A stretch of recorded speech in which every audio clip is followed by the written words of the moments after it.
My guest today is Vickie Lanthier, an author who shares insights on increasing personal agency and weathering adversity. Drawing on her 14-year military career, including 4 deployments and adventures in entrepreneurship, she delivers strategies to work through the hardships and challenges that arise. Vickie is releasing a new book called High Agency Human: Navigate Adversity and Live Big. It's coming out in March of 2026.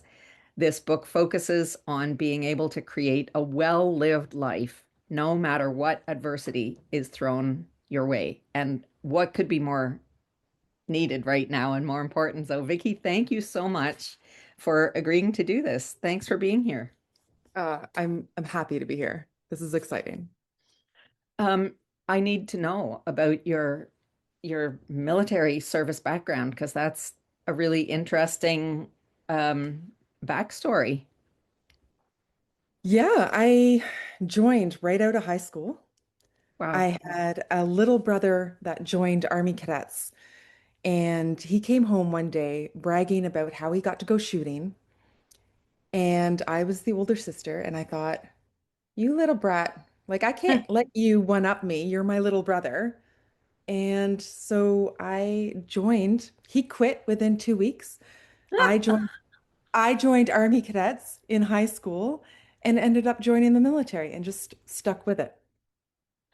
Wow.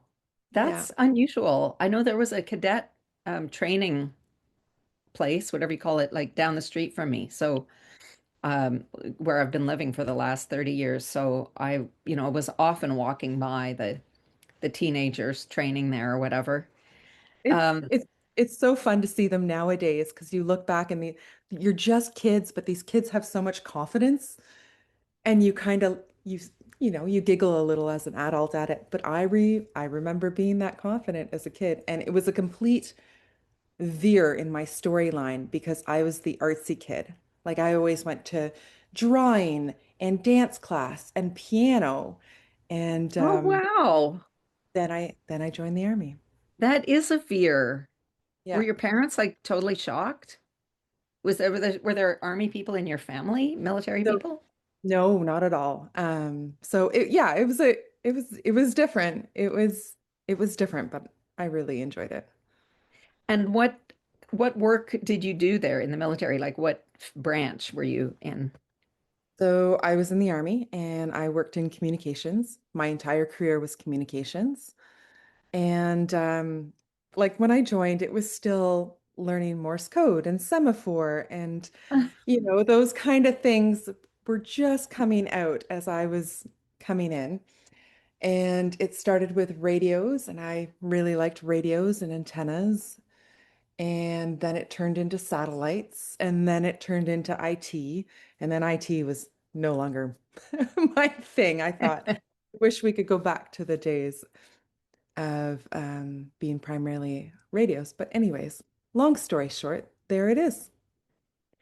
And then you'd have a whole other career because you've become a registered nurse. Yeah,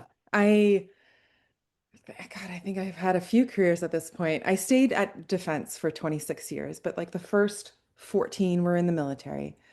And then the last bit was as an IT consultant. And then when the government started having cuts in 2023, I was also sitting on a nursing degree. So I thought this is a great time to pivot and maybe I'll take my license exam. And I didn't think I'd pass the license exam, but I studied and I did on the first go. So I started nursing. Hey, when did you manage to get a nursing degree if you joined the military right out of high school? I did my nursing degree later in my mid 30s while I was IT consulting because you get to manage your schedule a Yeah. little more. Yeah. Wow, Yeah. that's incredible. So tell me how did you come to, I don't know, choose this topic or why was this so important to you? So I I've always liked change and I like ownership over our lives. I've always enjoyed big changes in our lives or big challenging moments in our lives, but never really thought much about it.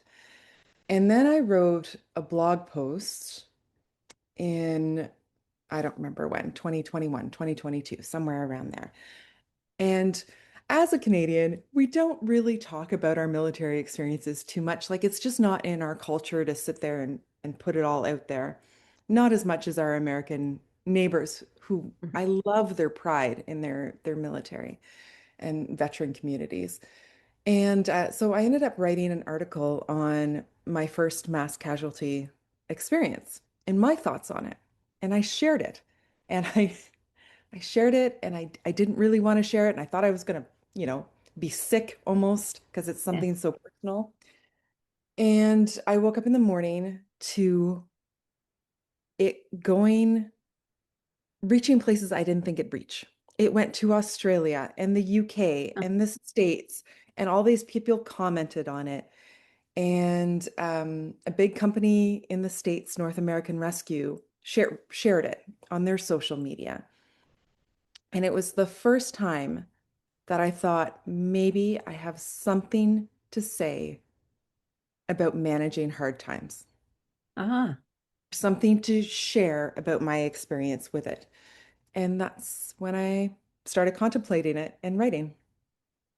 very cool. Well, I was intrigued completely by just the title of your book, High Agency Human, because agency is very relevant in, I mean, it's a very relevant term to the work that I do with archetypes and psychology and consciousness, because agency lives in what we would call the child sovereign channel of consciousness. So, archetypally, uh, agency is a quality of the sovereign that the child in that same, spectrum, in that same frequency, the child archetype cannot access their agency. So the child is the one who sort of bangs their fists on the high chair of, the cosmic high chair, saying, I want this. And you can tantrum and you can scream and be angry that nobody's bringing it to you, but you don't have the agency to reach and grab for yourself what you want. And the process of coming out of that illusion, because the truth, the reality, when you strip away the veil of illusion, is that everyone actually has agency. You just think that you don't, and that's what's keeping you from having it. And I think, and not having read your book, but I've read your blog posts, and you just describe it perfectly about taking you're so organized, I mean, your approach is so organized about um, uh, how to break this down Yeah, actually into steps so that you aren't, um, a victim of your own false belief that you can't do anything. I love what you just said. This is so interesting. So I have a friend that I interviewed in the book, Brandon. He's a phenomenal human being. He survived a drive-by shooting and then Mm. started his own charity called Hit the Ground Running to help other shooting survivors with physiotherapy and psychotherapy. Like, phenomenal human being. And he has a saying to coincide with what we're talking about. He has a saying saying, it's not that deep. And I like Brandon's approach to it's not that deep when it comes to agency, because I find when we're in low agency, we are muddled down with these thoughts that don't serve us, these ruminations that don't serve us. And you almost need to shake out of it and say, it's not that deep. You have agency within your reach. You're just missing the action of taking it for yourself. Yeah. No, I love that. For a long time with my clients, because I don't know how much we've talked, but I've been a homeopath for more than 25 years. So a lot of consulting with clients who often are coming with some kind of dilemma that's causing them a lot of stress or emotional upset. And I think a lot in visual metaphors and analogies. And I just say, like, wherever there's a a problem or a challenge of some kind, you're basically standing at a T intersection and you're you can go left or you can go right.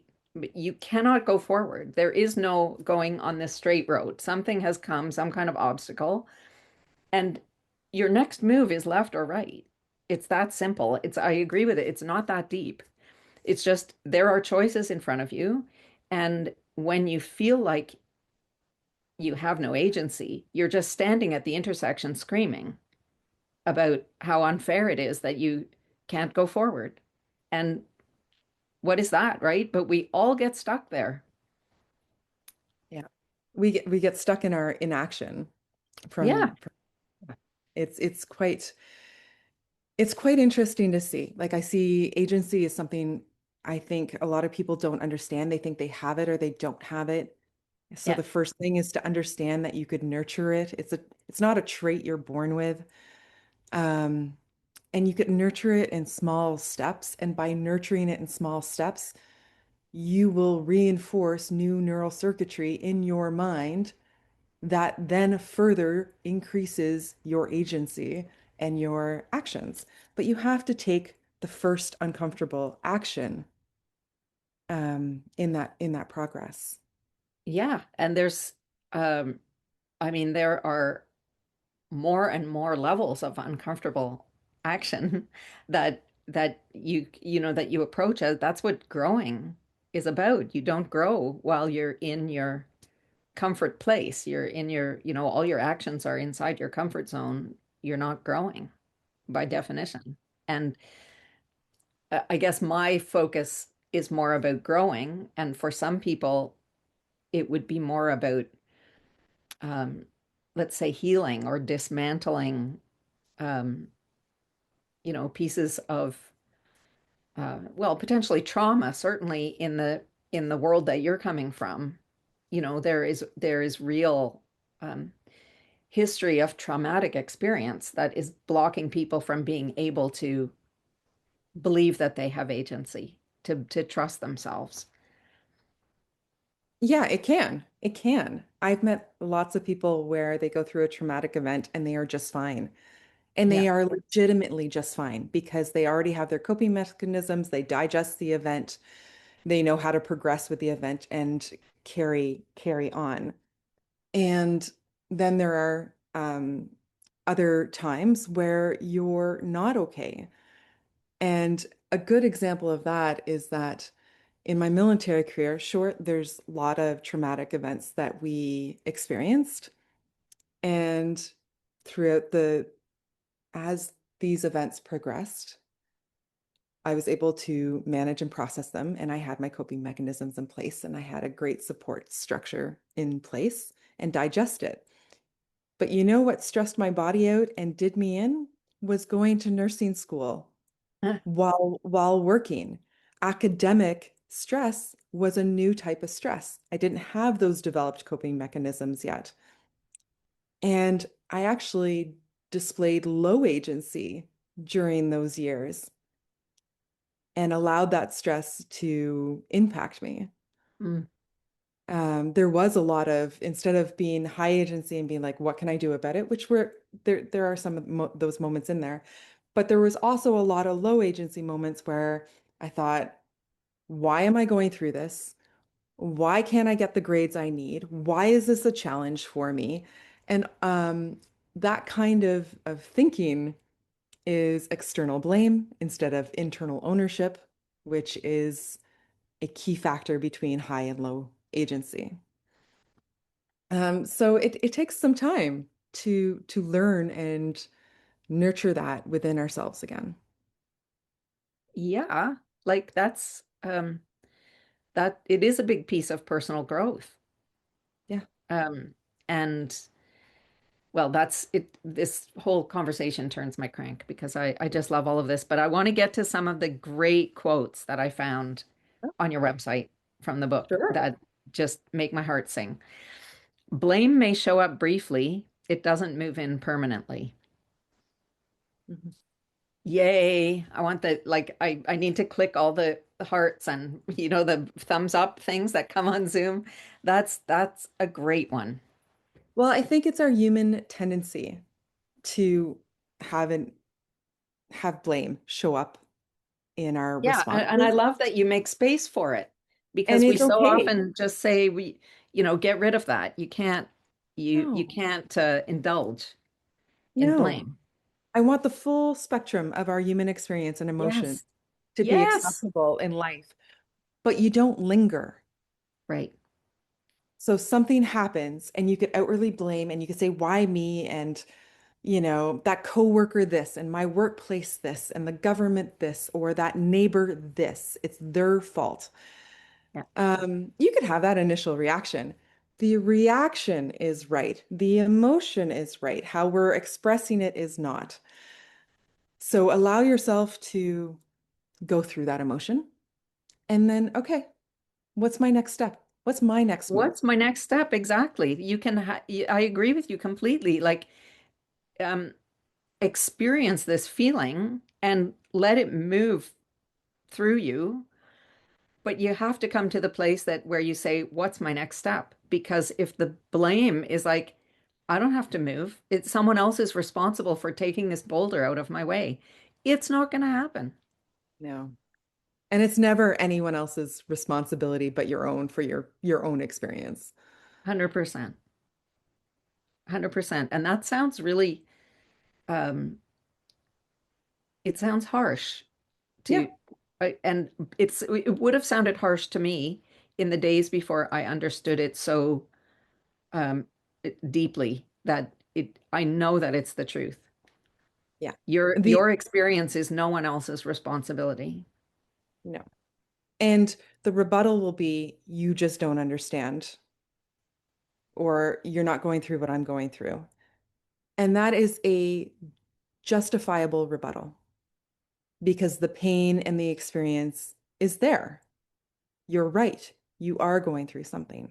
However, if you want to get through it and exercise your agency and start having space in your life to live life, there is going to have to be a degree of ownership over your next action and your next the meaning that you place on your experience.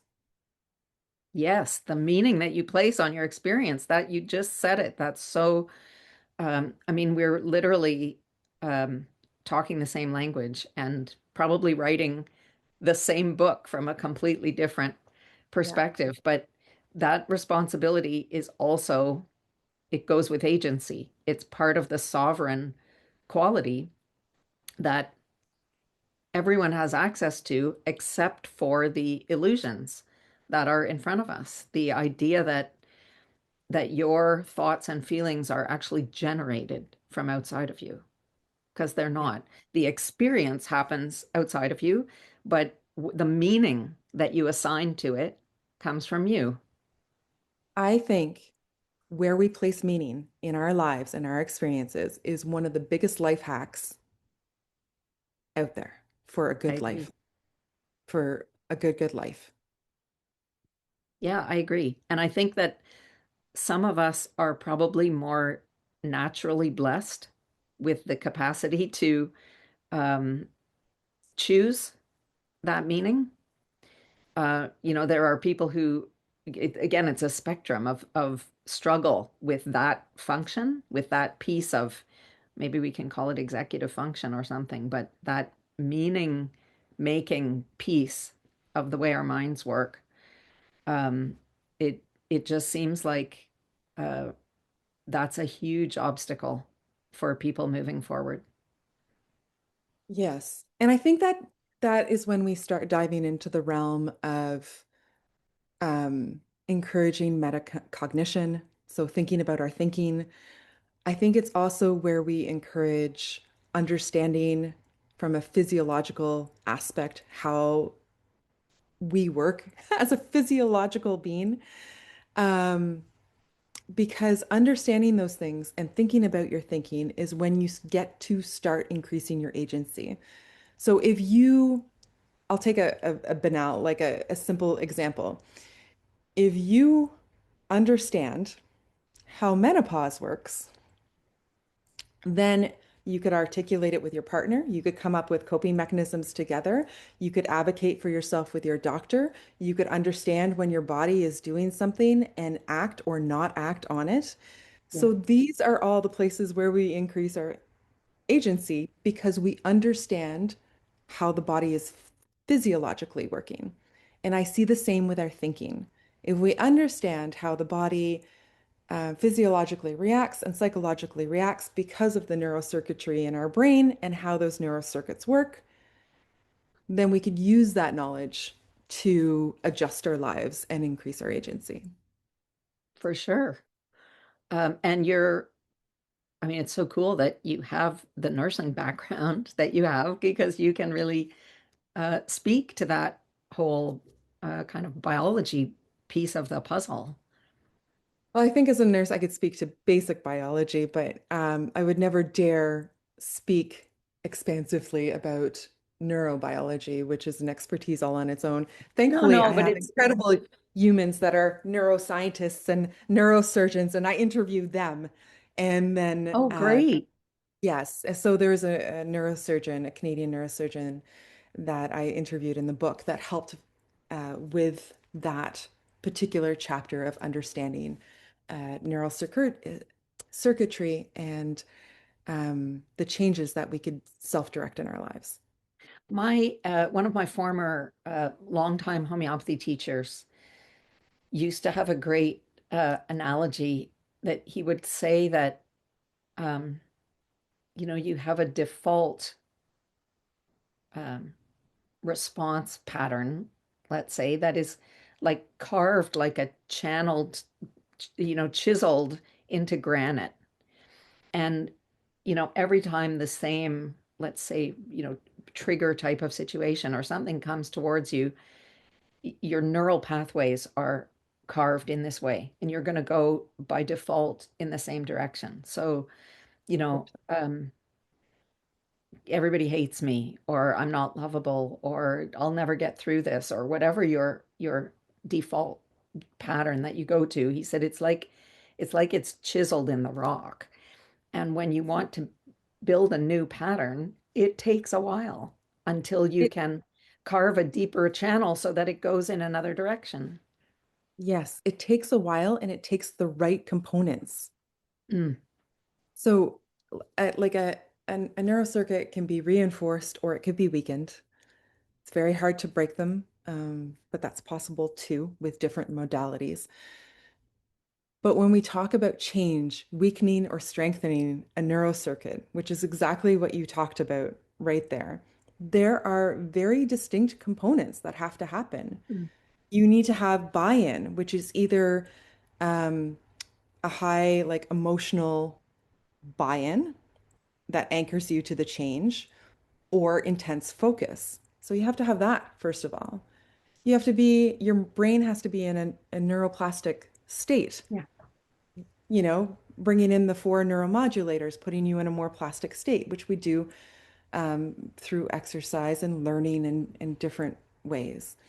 Then there has to be an intervention, a purposeful, intentional intervention, which could be psychotherapy or journaling or guided meditation.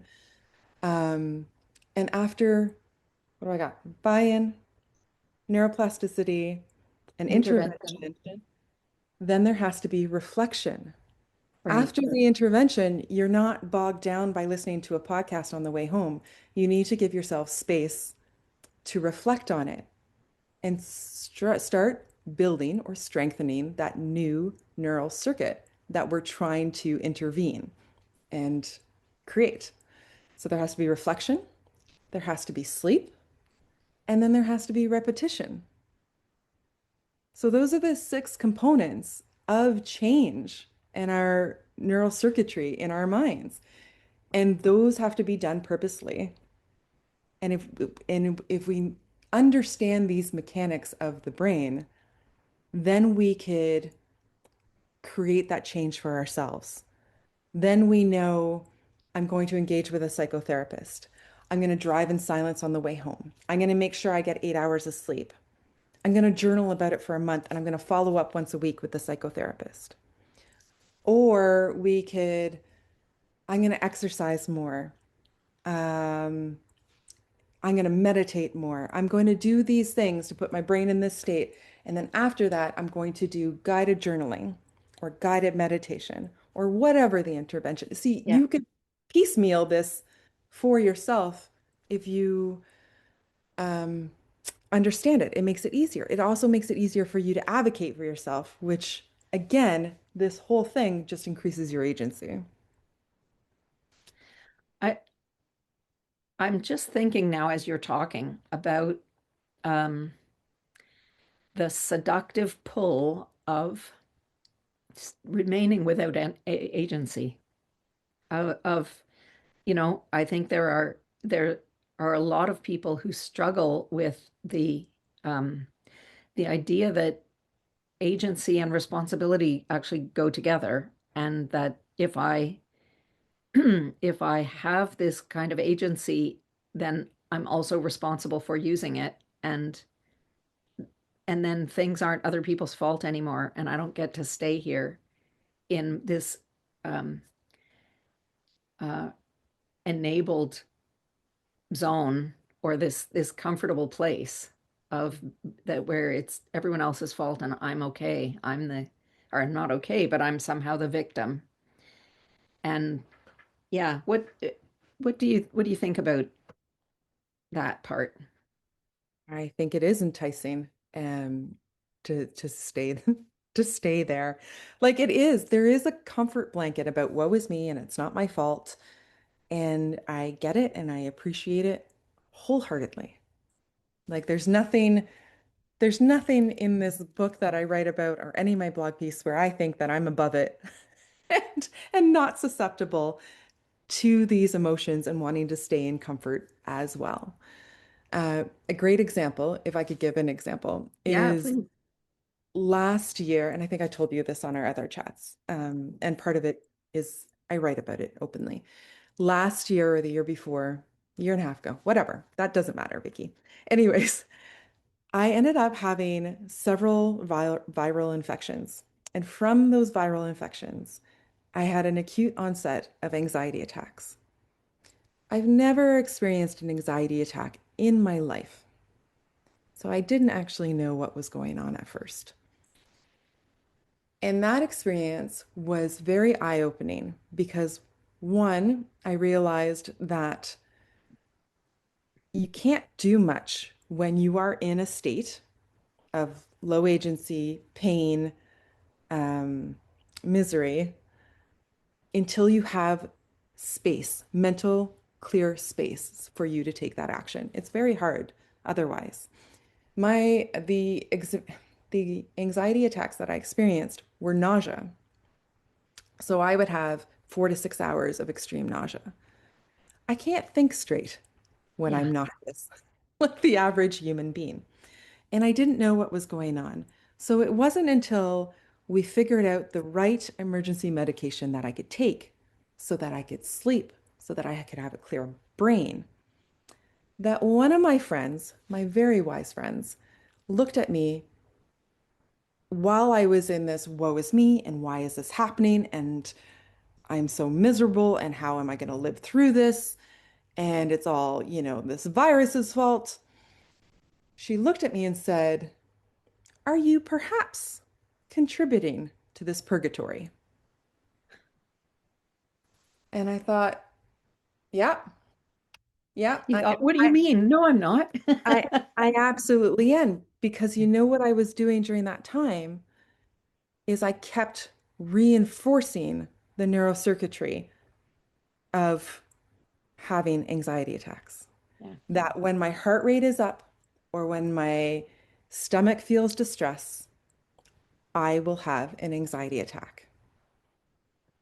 So I had to sit down and learn from the neurosurgeon and other neuro specialists and friends that there was a way to introduce a new neurocircuitry, a new pattern, a new state of being.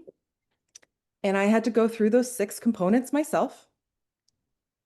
And for me, that looked like purposely raising my heart rate through a fast walk while I was in a safe place and calming my mind, or journaling when my stomach felt distressed, or playing Tetris, which is EMDR, Mm-hmm. and distracting yourself, and having all these different interventions so that I could teach my mind that when my stomach is upset or when I have a high heart rate, I will not have an anxiety attack. I'm perfectly safe and everything's okay.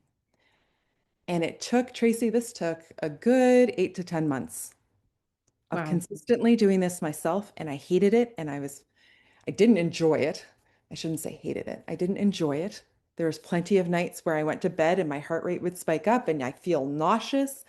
And I had to sit there and go through visualization techniques and mental imagery, and talk myself out of it. And then I started falling asleep with a high heart rate or not, just fine, just fine. And I went from having 4 to 6 anxiety attacks a day to maybe one a day to maybe a few a week to a few a month. And now I think the last time it's been 3 or 4 months since I've had one. That's beautiful. I still get the triggers. I still get stressed. I still get a high heart rate every once in a while. I still have, stomach issues, but it no longer equals a miserable time. That's so great. Do you know Sarah Polly's book? Did you read that book called I Run did Towards read the it. Danger? No. It's a um just your story reminded me of her story, part of which is about having had severe concussion a couple of times and being, really disabled from the point of view of all the things she couldn't do that would make her bedridden, like loud noises or bright lights or different circumstances or whatever. And like she struggled with that for years and years until she found, I think, a clinic in the States somewhere where their approach was in some way similar to what you're just describing. The doctor was saying you must not avoid those things that you think trigger, or that, I mean, your feeling is that this circumstance is going to trigger this bad reaction, and she had to purposefully go into situations where she would have to confront those stimuli and teach her brain that you're okay, you're okay. So yeah, that really that's hard work, man. Yes, and interesting work. You treat yourself like your own science experiment, Yeah. and you have to be willing to try. And not all interventions are going to work for everybody. And that is where persistence pays off, right? I don't know, meditation is going to work for one, uh, you know, psychotherapy is going to work for someone else, medication is going to work for someone else. Sometimes it's a combination of. Um, what was I going to say with that though? Sarah Polly, who I think is a phenomenal human being and writer. Yeah. So I will take a look at her book. But I there, know I also mentioned in our the previous chat that we had that I had a post-viral thing that manifested as a really black depression, which is similar to you. Never had it in my life, right? And I'm like, in my late 50s, and I'm having this like black, I don't need to live kind of depression. It wasn't, I'm not going to say that I was suicidal. I didn't have that kind of ideation, but I was stuck, like really sunk under in this, what's the point? Why do I go on? What if I weren't here? These kind of thoughts that, like, who is having these thoughts? This is not me. And it lasted a couple of weeks. And I don't know, somehow um I had a moment of insight where I could at least, like you said, have a moment of metacognition and say, what is happening to my thinking process? Like this is not real. Something's happening here that some other part of me needs to take a step back and take care of this Mhm. situation, which, some yeah, some specialists will actually tell you to name your brain to make it other because you know that it's a neurocircuit and thinking pattern that you don't want to reinforce. So you other it. And then that way there's room for you to think, oh, that's not actually me. That's Right. okay, Sam, I get it. That's your pattern. You're reinforced, but I'm actually working on this over here. Yeah, that's great. There was another great quote from your book that applies to this, so I'm going to read it now. You seek support to move forward, not to stay stuck. Yes. Yeah. We don't need the kind of support that enables us to stay in self-imposed misery. We need Yeah. the kind of support that pushes us little by little. And what we were talking about before was almost a form of exposure therapy, but Yes. exposure therapy has to be done correctly. Small doses, intentional, Right. repeatable, all those things. Like And it probably can't just be, supervised too in some way. Like I yeah, think it's not the sort of thing that um, it's very different from uh, trying to just suck it up and endure things that are, uh, so hard or triggering for you. yes. And a great example of like supervised and professional oversight. Listen, I could do a little bit of exposure therapy with myself with anxiety attacks because the risk is pretty low and I could keep Right. trying. But if you are suffering and your intervention is um, therapy, oh, sorry, if the modality of getting you into a neuroplastic state is a psychedelic, and Right. then you have a professional intervention, then there has to be professional, intentional oversight and guidance with Yeah. your follow-up therapy. It's not just going to have a psychedelic experience and then I'm healed. That is the tool to help you be in a more neuroplastic state so that a professional intervention can take place and then Yeah. be followed up with. That correct. It's not the intervention by itself. No. Yeah. Um,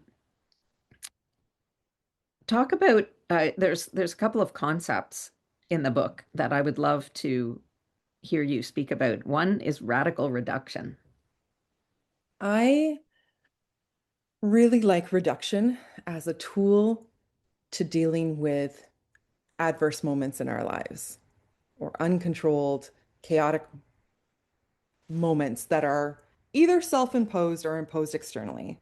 Yeah. So whether it is a big financial loss, a job loss, a sudden health challenge, whatever it is, I really like introducing reduction so that it gives us our space to deal Mm. with what's at hand. So I'll give an example, because finances are the easiest example of this.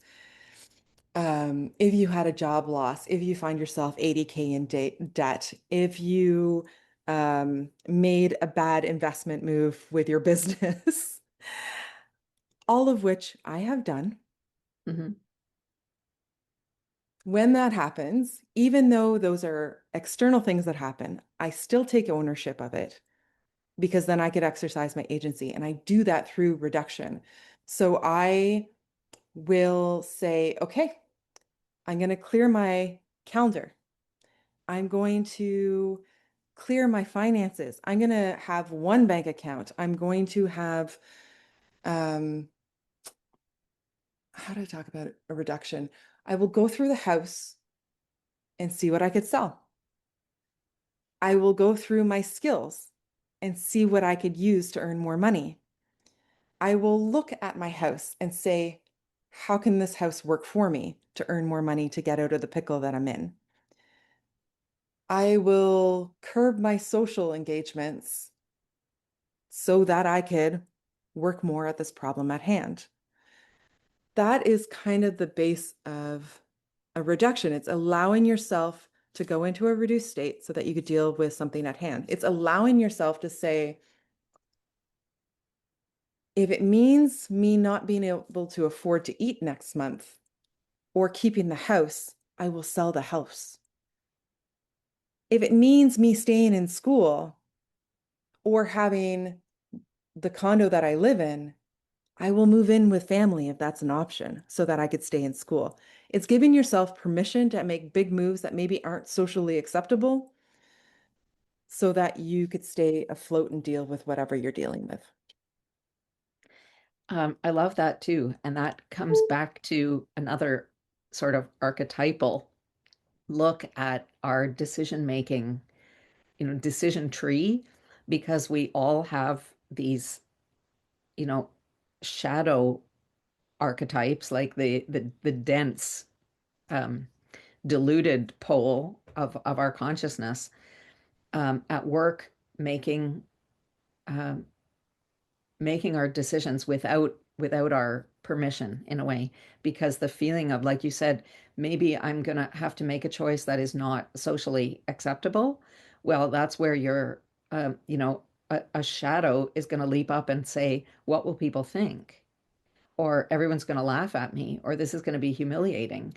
And what you really want is to be in a place where you say, what do I care what anybody thinks? This is my problem. I'm choosing how to get out of it.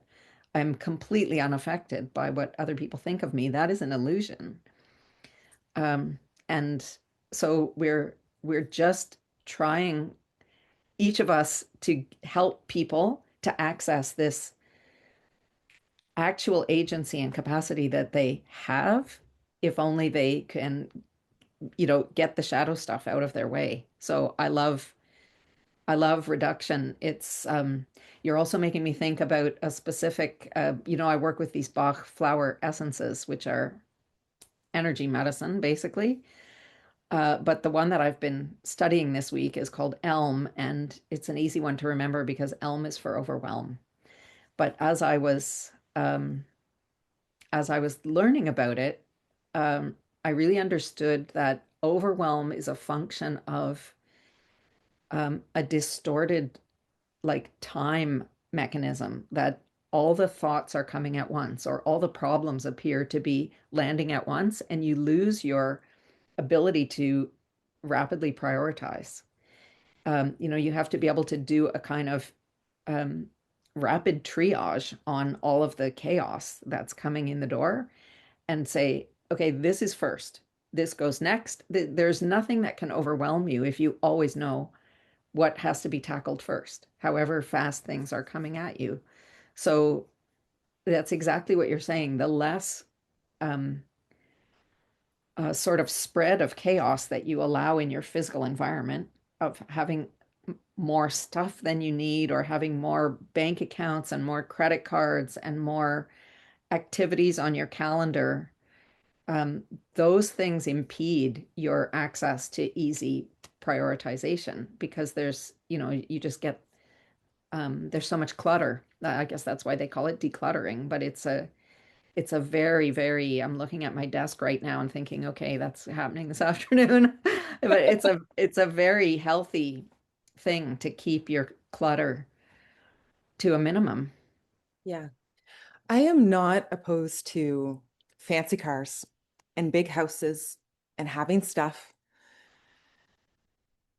I do question, though, if maintaining and having all that stuff is costing you your peace, your health, or your relationships, Yes. then perhaps we should get rid of this stuff. A great example is the government worker that has a great paycheck. And this is someone I like, people that I've known over the years. You have a good paycheck, you're a government worker, you own your house, your kids are grown, they're no longer in the house, and you're living paycheck to paycheck.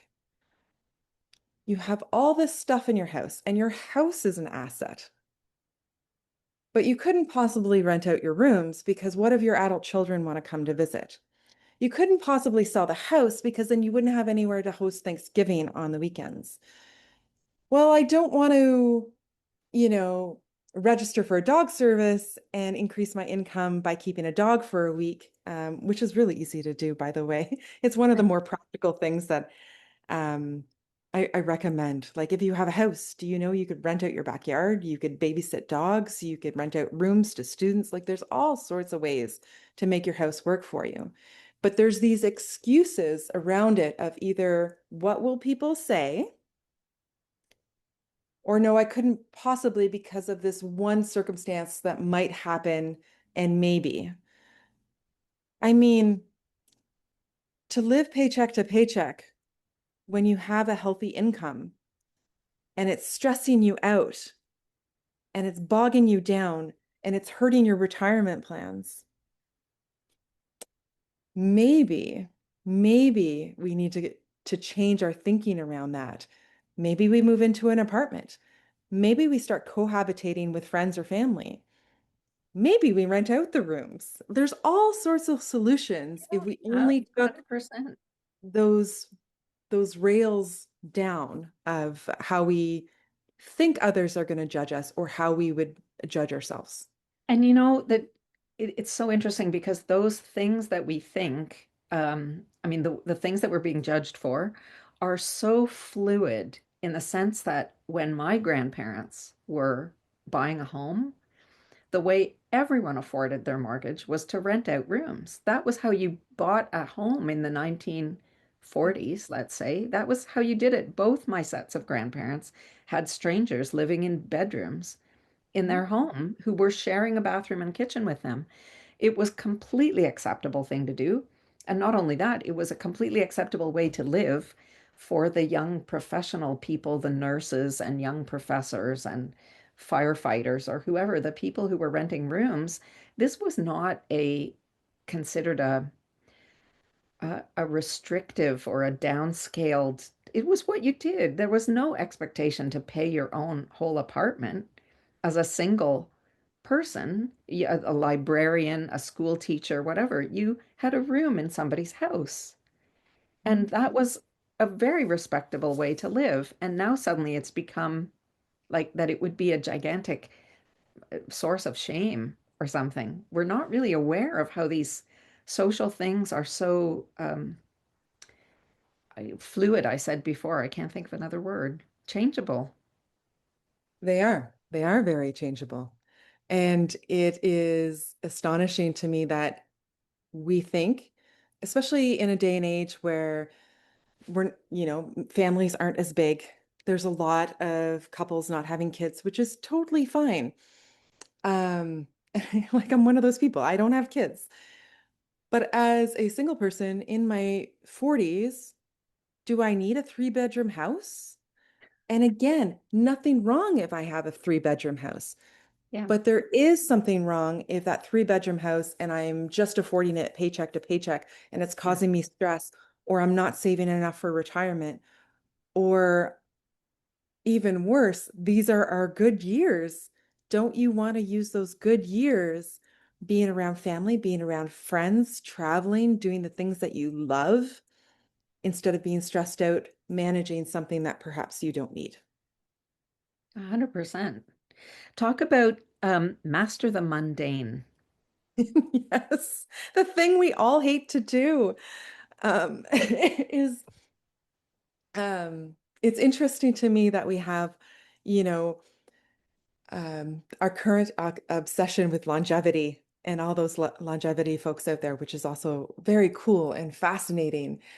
And today we have, oh my goodness, we have oils and we have pills and we have green powder and we've got saunas and cold plunge and all these things, which do add value to our health and our life. However, we still refuse to master the mundane first. We go for all these fixes and all these optimization aspects of life,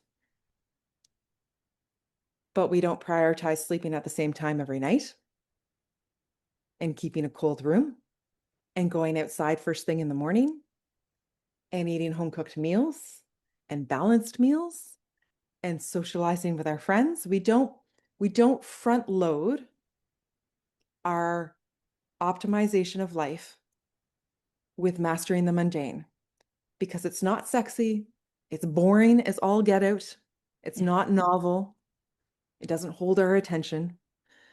Um, and I am also in that group. I am horrible at it. I mean, I have mastered sleep. I will tell you. I go to Yeah, bed at the same time. My sleep scores are always fantastic. I am a really good sleeper, but I'm not great at seeing sunlight first thing in the morning or walking as much as I should every day or always eating home cooked meals. But I still have greens powder in my fridge that I haven't used and some other supplements, which is ridiculous. right. Yeah, no, that's so important.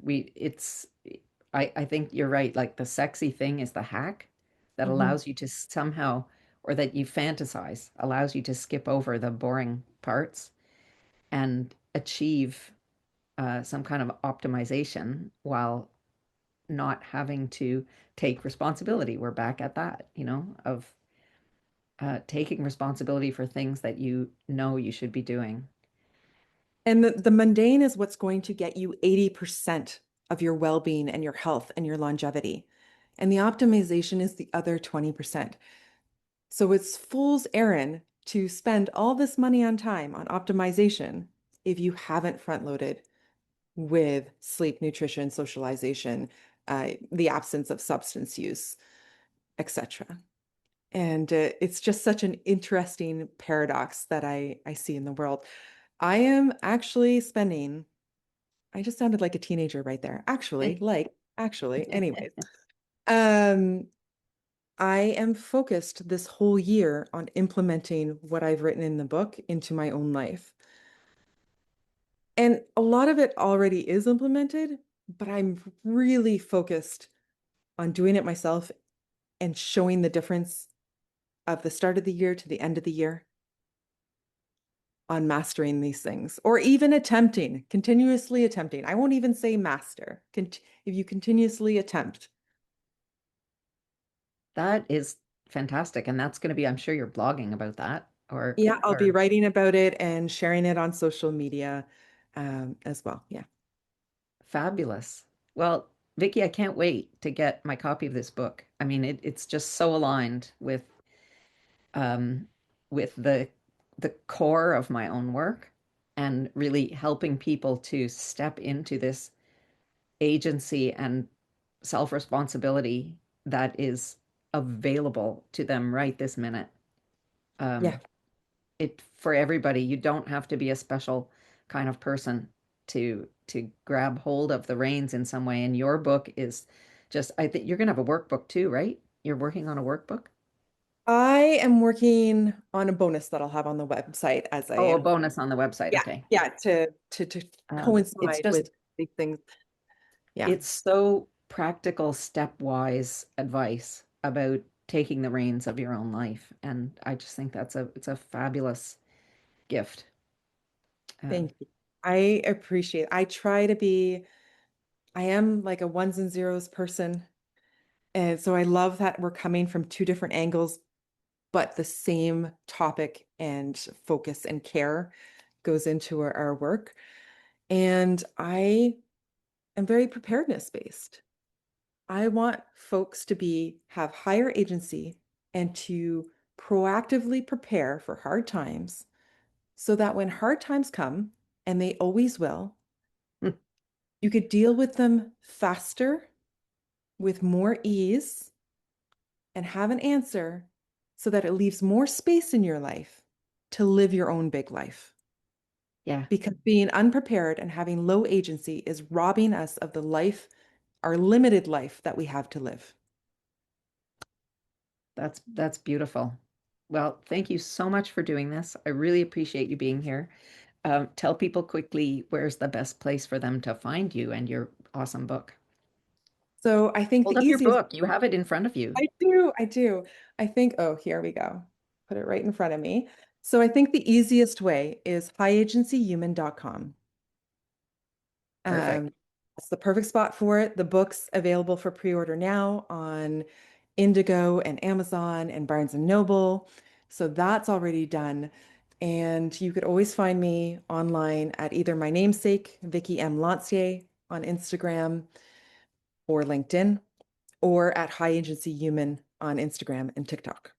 Fantastic. Well, thanks again for being here, Thank and we'll you. stay in touch for sure. I love that. Thanks. Okay.